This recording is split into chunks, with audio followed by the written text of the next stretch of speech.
Welcome once again to my new calculus channel.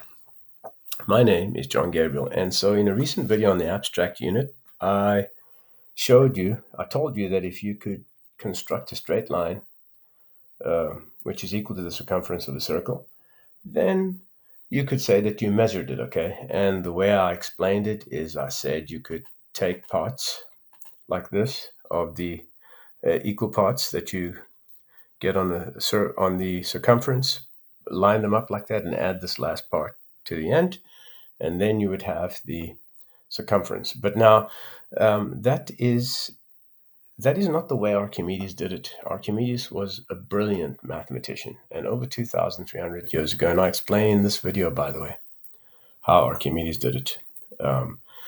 So, if you had to get a mainstream professor to write a test on the works of Archimedes, not a single one of them would pass. And the majority, 99.9%, 99% in fact, would not understand most of this.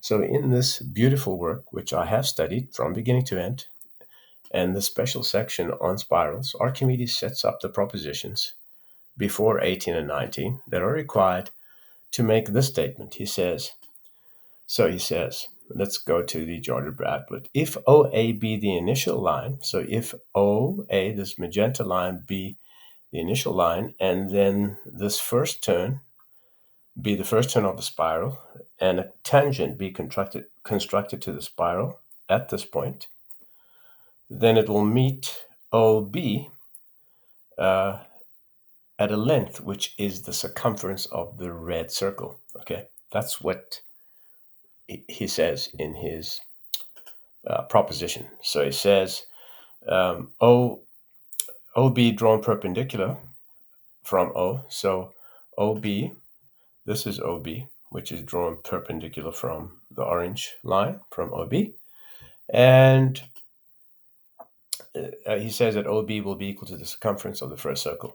So, but how does this show that Archimedes squared the circle?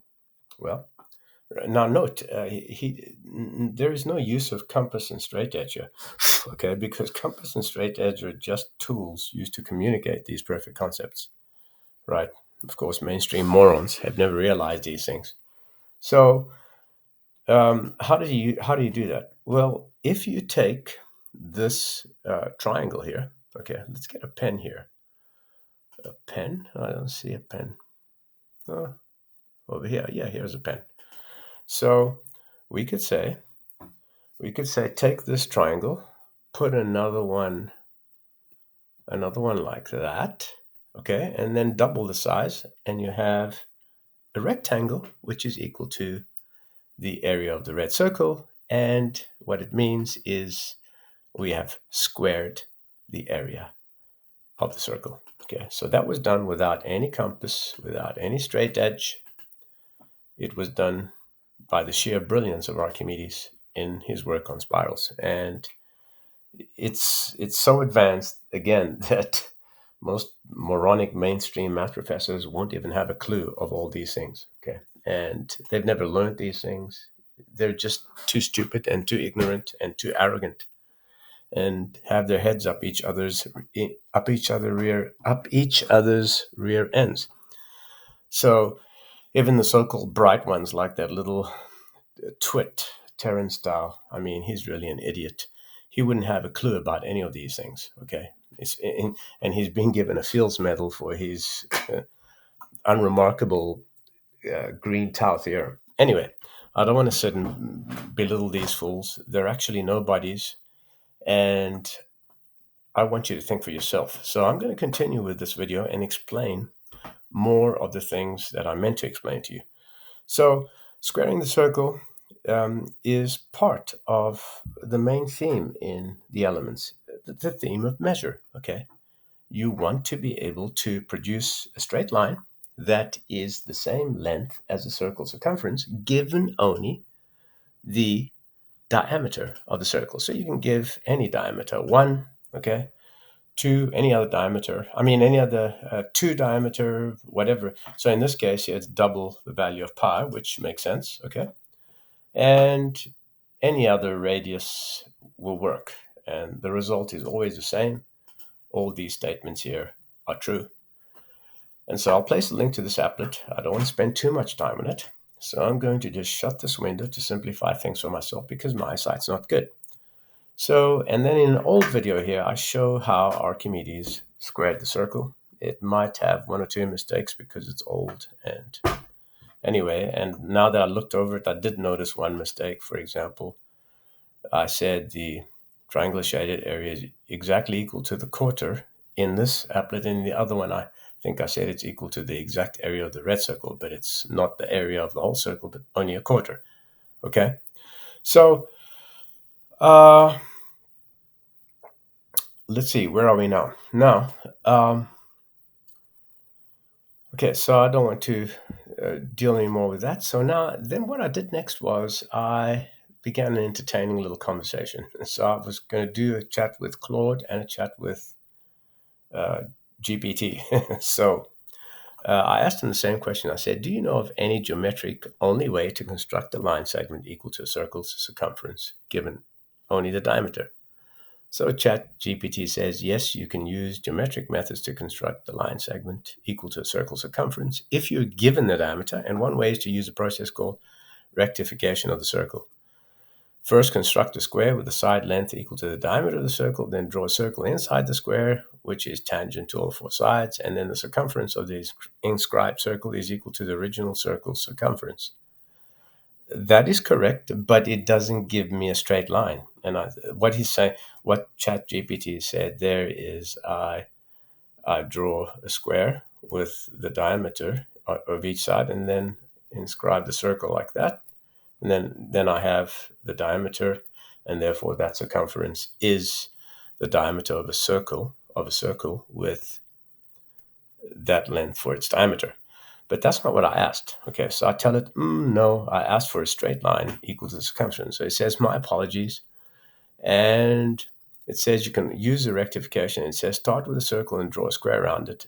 And the side length of the square will be equal to the circumference of the circle. So the straight line you're looking for is one side of the square. And that is just total nonsense. I mean, I think anyone can see that. So ChatGPT says, I understand your frustration, John Gabriel. To construct a straight line segment equal to the circumference of a circle using only geometric methods is not a straightforward task. So now it admits that it doesn't know. The classical method involves the use of curved lines. If you have an alternative approach, I would be interested in hearing it. Well, I wanted to know if it knew anything about Archimedes' on spirals, so I said explain more about the curved lines method. Certainly, John Gabriel. And then he describes another method here, which of course is garbage. It's not true. It doesn't work.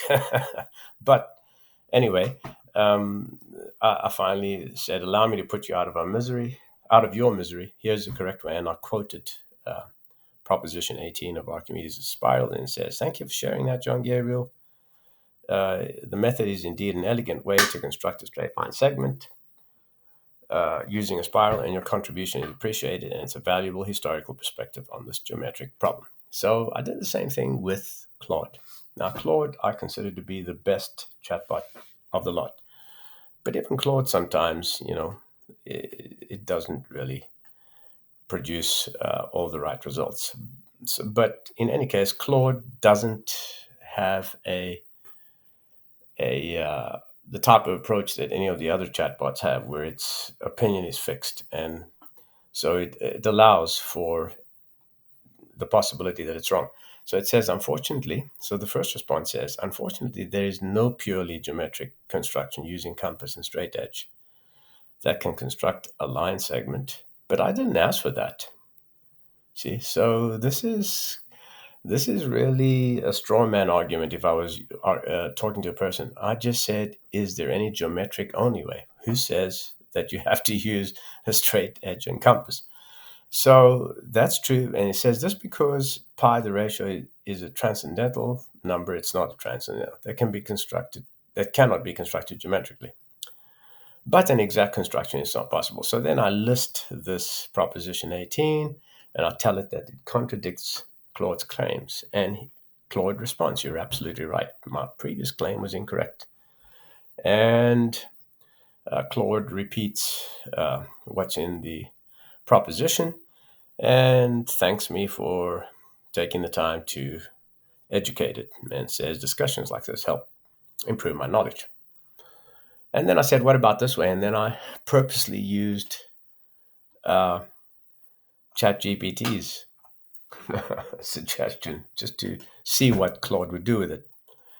And then I said rectification of the circle. So this just shows you that these chatbots don't really have the ability to think and reason. So they will always respond as the result of the probability tokens comes to the end of the line. So you've got this so-called neural network where it's got a number of probabilities, and it will simply find the best possible way to respond according to those probabilities, but it can't think and it has no awareness.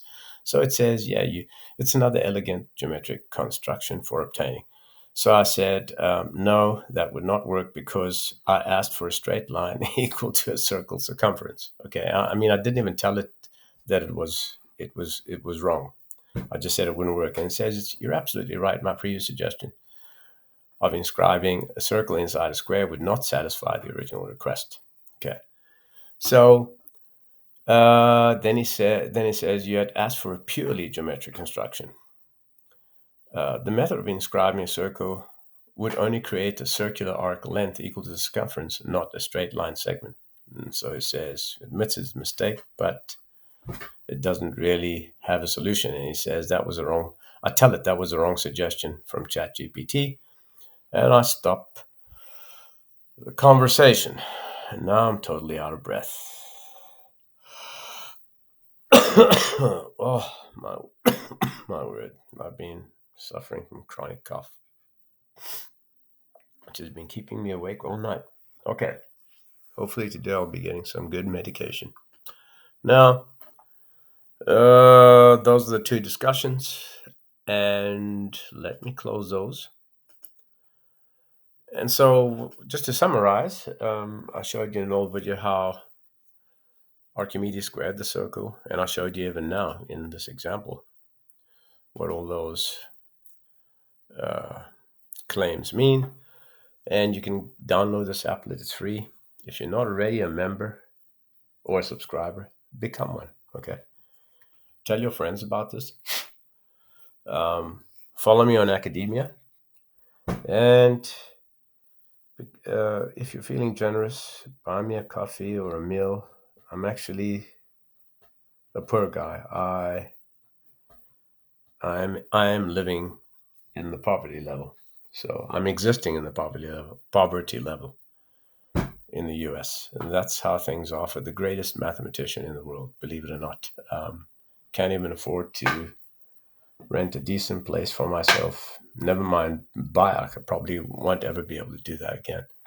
But yeah, and I hate living in other people's houses, but I'm actually a little fortunate now that I'm sharing with someone who I tend to get along better than with most people. And that's pretty much it.